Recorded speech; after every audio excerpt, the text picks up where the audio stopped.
തീർന്നിട്ടില്ല. ഇനി നിങ്ങൾ കാഞ്ഞങ്ങാട്ടുള്ളൊരു നാടകം കണ്ടോളീൻ. കാഞ്ഞങ്ങാട്ടുള്ളൊരു നാടകത്തെ പറ്റി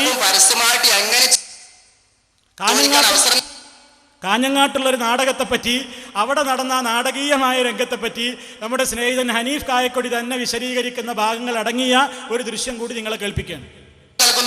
മുജാഹിദ് പക്ഷക്കാർ ആ അവസരം നൽകുന്നില്ല എന്ന് പറഞ്ഞുകൊണ്ടാണ് അവർ നമ്മളെ ആക്ഷേപിക്കാറുള്ളത്. ആ ആക്ഷേപത്തിന് നാം മാറ്റി എഴുതണം ഇവിടെ വെച്ചുകൊണ്ട്. അപ്പോൾ ഇഷ്ടാനുസരണം എല്ലാവർക്കും ഏതായാലും ചോദിക്കാൻ കഴിയുകയില്ല. ഇവിടെ കൂടി എത്രയോ ജനങ്ങളുടെ എല്ലാവർക്കും ചോദിക്കാൻ കഴിയുകയില്ല.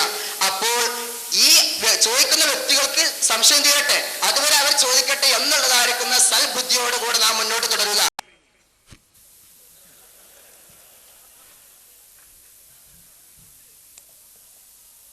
ആദ്യമായിക്കൊണ്ട് അവിടെ നിന്ന് ചോദിച്ചത്,